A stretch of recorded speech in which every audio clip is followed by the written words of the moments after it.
Let us discuss our next topic, this is sequential reaction. So our next topic is, this one is sequential reaction. What is the meaning of sequential reaction? वैसा reaction जो sequence में होगा, जैसे एक reaction complete होगा, फिर second reaction start होगा, complete होगा, फिर थर्ड रिएक्शन स्टार्ट होगा. जैसे अगर एग्जांपल यहाँ देखो आप, सपोज कुछ इस तरह के हम रिएक्शन लिख रहे हैं.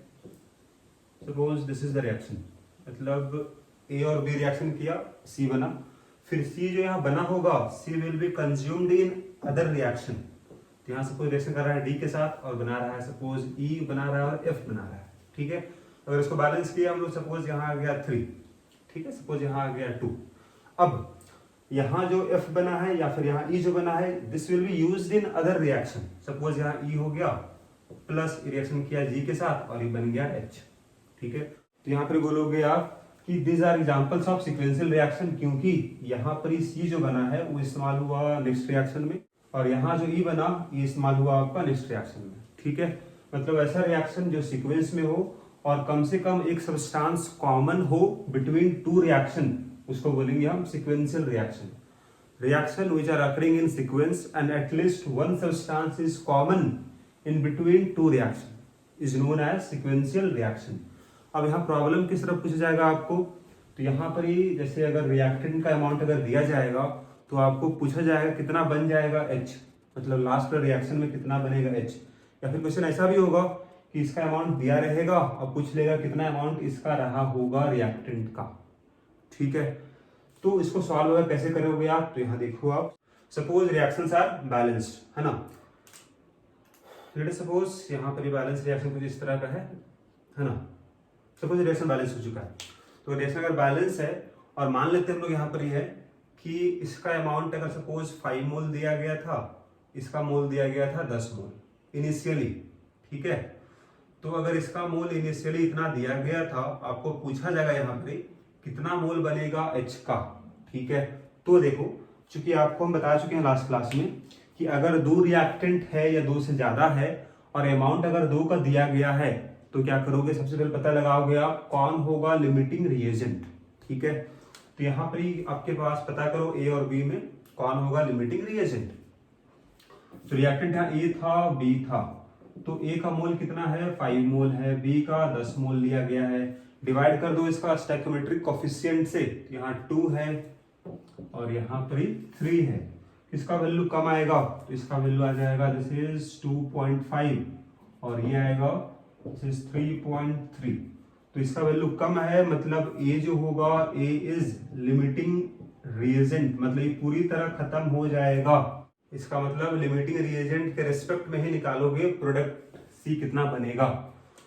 तो देख लो यहाँ 2 मोल है, ये 5 मोल बनेगा, 2 मोल से 5 मोल बनेगा. तो अगर हम बात करें रिएक्शन नंबर 1 के लिए, मतलब ए का मोल बाई 2 इक्वल टू सी का मोल बाई 5.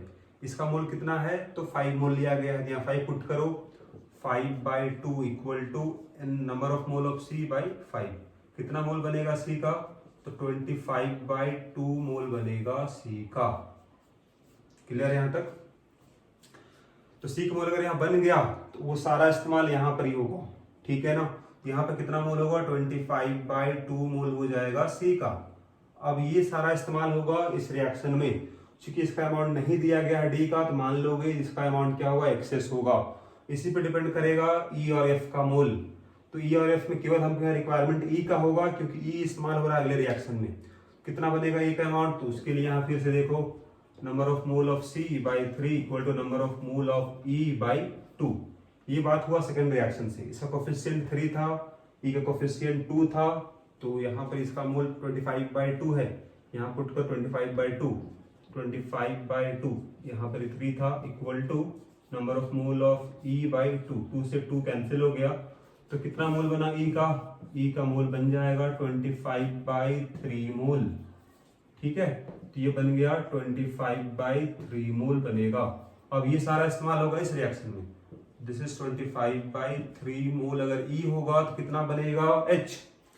फिर से देखो दोनों में क्या मोल रेशियो है, 1 मोल से बनेगा 3 मोल. ठीक है ना, तो मोल रेशियो से यहाँ निकाल सकते हो. देखो आप, mole of E by 1 equal to mole of H है ना. By 3।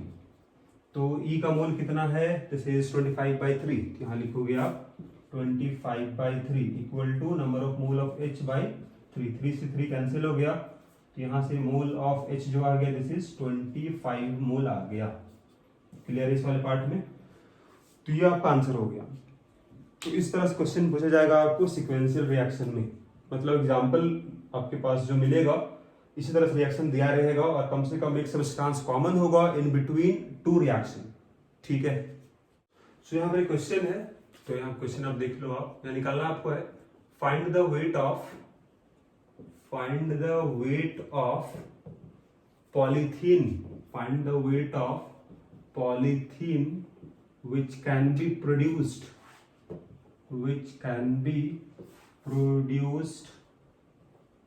from 1 kg of calcium carbide. ठीक है, सो 1 kg अगर कैल्शियम कार्बाइड है तो कितना बनेगा पॉलीथीन। तो यहाँ पर रिएक्शन आपको इस तरह से लिखना होगा आपको, या फिर क्वेश्चन में दिया रहेगा। तो कैल्शियम कार्बाइड को अगर आप ऐसे करा वाटर के साथ, it will form C2H2 plus calcium hydroxide बन जाएगा। तो इसको अगर बैलेंस करोगे तो यहाँ पर आप बैलेंस जो कर सकते हो, आप एक मल्टीप्लाई कर दो इसको आप 2 से, तो रिएक्शन बैलेंस हो जाएगा। हाइड्रोजन 4 है, 2 और 2 यहाँ पर ये है, ऑक्सीजन 2 है, ऑक्सीजन 2 हो गया, कार्बन 2 है, कार्बन 2, कैल्शियम 1 है, कैल्शियम 1 है। तो यहाँ C2H2 बना, दिस इज क्या बन गया आपके पास, इथाइन बन गया। अब ये इथाइन जो बना C2H2, इसको रिएक्शन कराओ हाइड्रोजन के साथ in presence of catalyst platinum, तो ये बन जाएगा C2H4 बन जाएगा, दिस इज इथीन। अब इथीन को पॉलीमराइज कराओ, ये रिएक्शन आपको पढ़ना है क्लास 12th में, this is polymerisation reaction, chapter ही आपका पढ़ना है पॉलीमर, वहां पढ़ोगे आप। तो अगर इथीन का बहुत सारा मॉलिक्यूल अगर आपस में रिएक्शन कर जाएगा सो दे विल फॉर्म पॉलीथीन, मतलब ये सेम यूनिट जो होगा बार बार रिपीट होगा, तो उसको हम यहाँ पर लिख रहे हैं कुछ इस तरह का, C2H4 जो होगा ये रिपीट करता है तो यहाँ हम N कर दे रहे हैं। ठीक है, तो this is our polythene. So this is example of sequential reaction. यहाँ देख सकते हो आप कि यहाँ पर ये C2H2 जो बना वो यहाँ इस्तेमाल हो गया, यहाँ इथीन बना वो यहाँ इस्तेमाल हो गया। ठीक है, तो आपको मालूम है 1 kg कैल्शियम कार्बाइड, तो पहले आप इसका मोल निकाल लो, तो उसके लिए आपको जरूरत पड़ेगा मोलर मास का। तो क्या होगा मोलर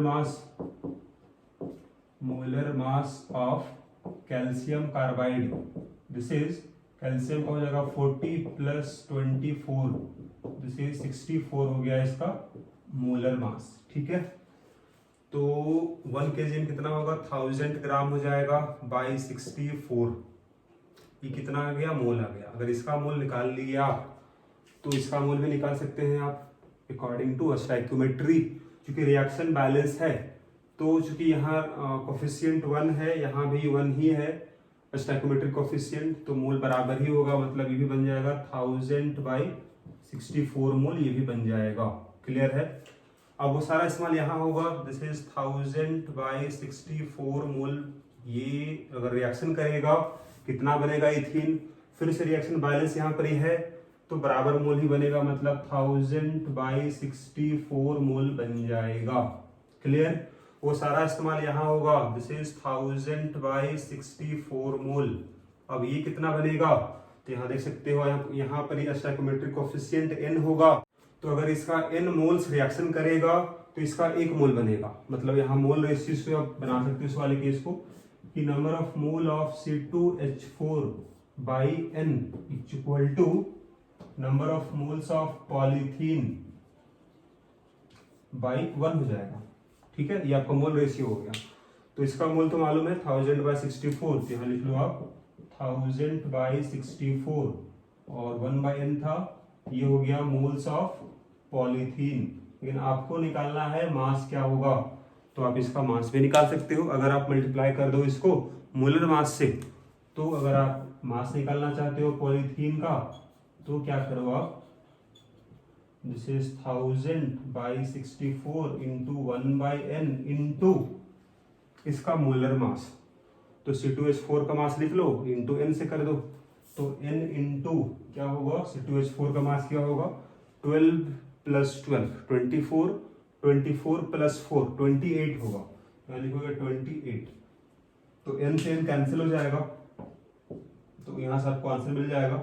इसको अगर सॉल्व करोगे आप तो यहाँ से आपको मिल जाएगा, दिस इज, अगर आप यहाँ देखो 4 से कैंसिल हो जाएगा, सो दिस इज 4 इंटू 7 28 हो गया, दिस इज 16, ठीक आ जाएगा आपके पास 7000/16 ग्राम हो जाएगा पॉलीथीन। ठीक है, तो आपका इस तरह से प्रॉब्लम मिलेगा आपका सीक्वेंशियल रिएक्शन का। ठीक है, नाउ नेक्स्ट में बात कर लेते हैं आपका, this is POSE, this is principle of atomic conservation. This one is principle of atomic conservation, atomic conservation. तो यहाँ सिंपल से देख लो आप कि किसी भी रिएक्शन में यहाँ पे क्या बोला जा रहा है, एटम कंजर्व होगा, प्रिंसिपल ऑफ एटॉमिक कंजर्वेशन। जैसे हम बोलते हैं ना कि मास कंजर्व होता है, उसी तरह से हम ये बोलते हैं कि एटम कंजर्व होगा। सिंपल से लॉजिक है, मास अगर कंजर्व होगा इसका मतलब एटम कंजर्व होगा, तभी तो मास कंजर्व है। मतलब यहाँ सिंपल ये बोलोगे आप, POSE is based on law of conservation of mass. ठीक है, उसका मतलब क्या होता है, that is mass is neither created nor destroyed in a chemical reaction. ठीक है ना, उसी तरह से एटम भी ना ही डिस्ट्रॉय होगा ना ही क्रिएट होगा इन ए केमिकल रिएक्शन। ठीक है, सो यहाँ आप ये बोल सकते हो, according to POSE atom is neither created nor destroyed in a chemical reaction, only it convert from one form into another form. ठीक है, मतलब एक कंपाउंड से दूसरे कंपाउंड में कन्वर्ट हो जाएगा, लेकिन उसका नंबर कंजर्व होगा। ठीक है, चेंज नहीं होगा।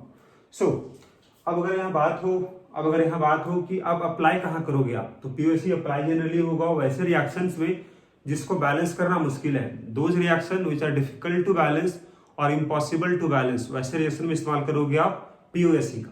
ठीक है, तो यहाँ एक पॉइंट आपके लिए इंपॉर्टेंट ये होगा कि POSE is applicable only for those atoms which convert completely from reactant to product. मतलब नंबर ऑफ आइटम अगर मिलाओगे आप रिएक्टेंट में और प्रोडक्ट में, तो बराबर तभी होगा जब वो आइटम पूरी तरह से रिएक्शन कर चुका होगा।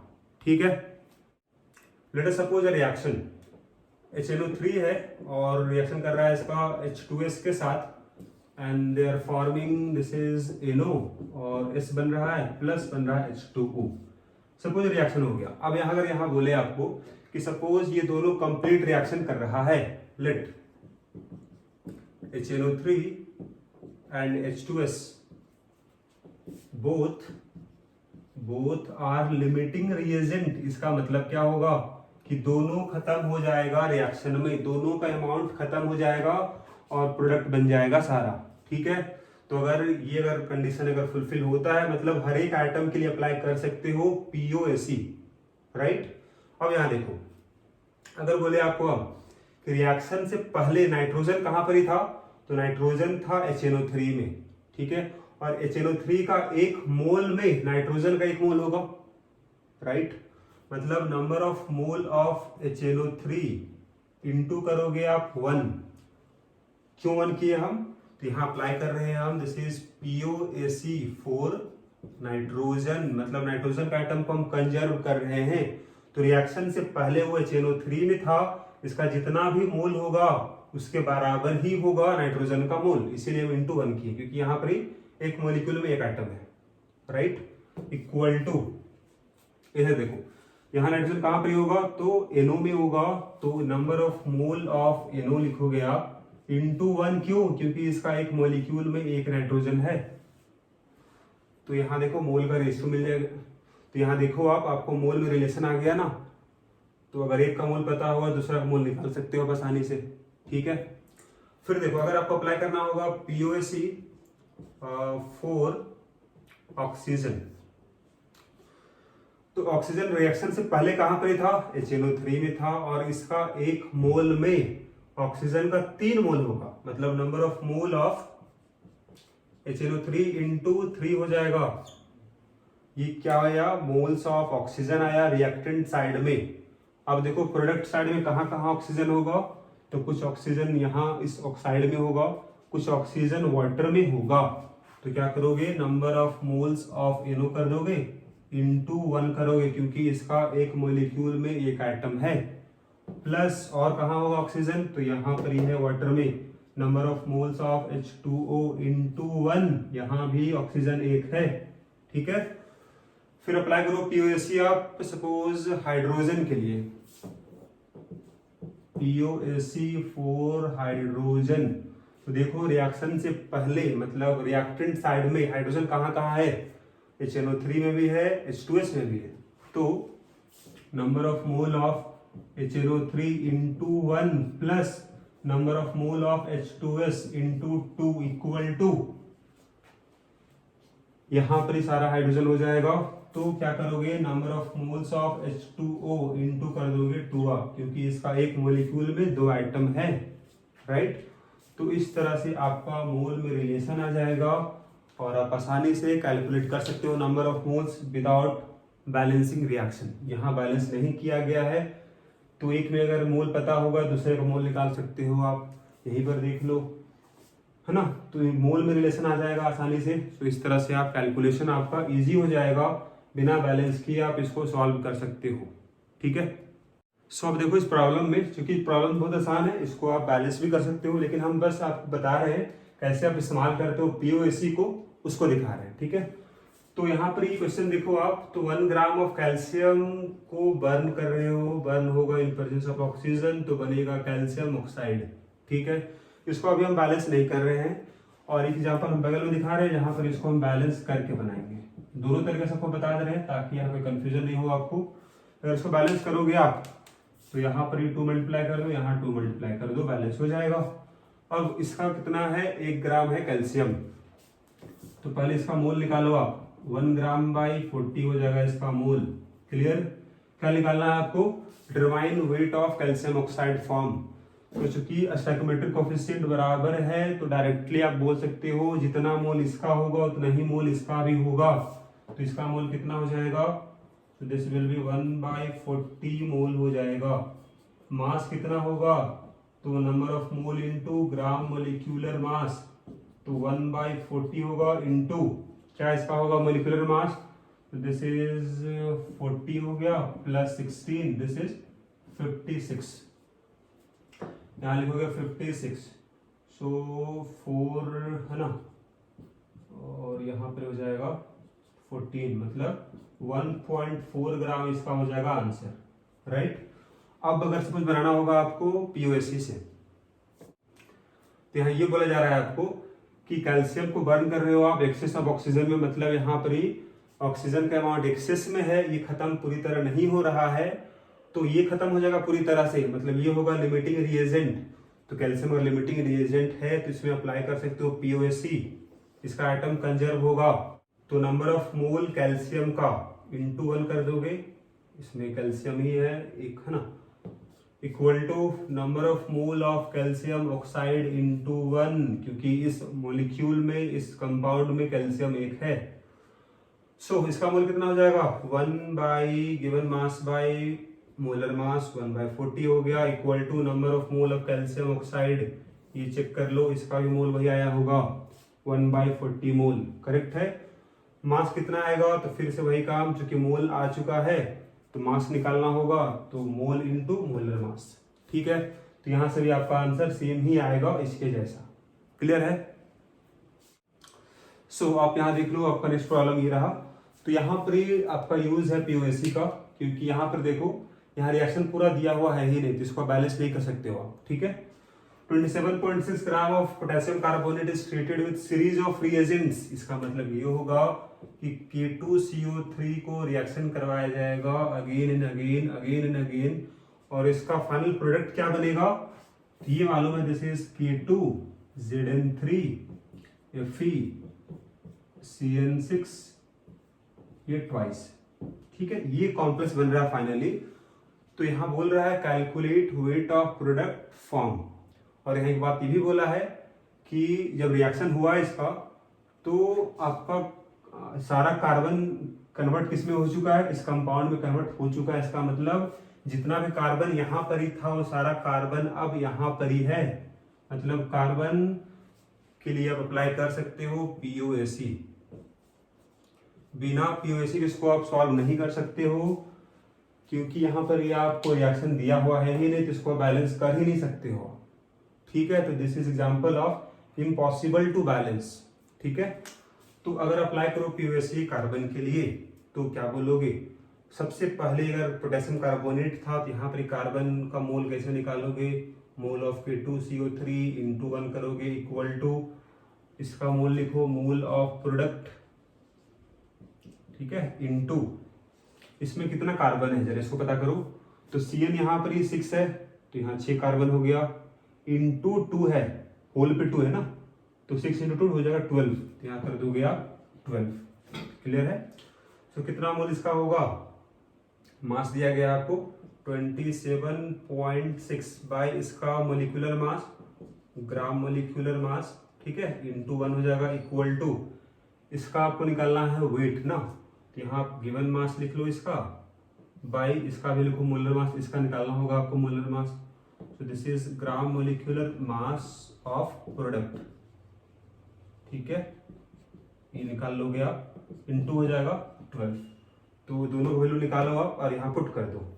सो अगर निकालोगे ना molecular mass of potassium carbonate का, तो पोटेशियम कार्बोनेट के लिए मोलिकुलर मास आएगा 138, और यहाँ जो कंपाउंड आपके पास है इसका अगर निकालोगे आप ग्राम मोलिकुलर मास, आप निकाल कर देख लेना, मैं यहाँ डायरेक्टली बता दे रहा हूँ वैल्यू क्या आएगा, इट विल बी 697 आएगा। ठीक है, तो यहाँ पुट कर दोगे आप इसके जगह में, दिस इज 138 मतलब 27.6 बाई 138 हो जाएगा equal to, this is weight आपको निकालना है और इसका ग्राम मोलिकुलर मास कितना होगा 697 इंटू हो जाएगा 12, तो यहाँ से आप निकाल लोगे वेट। ठीक है, यही आपका हो जाएगा आंसर।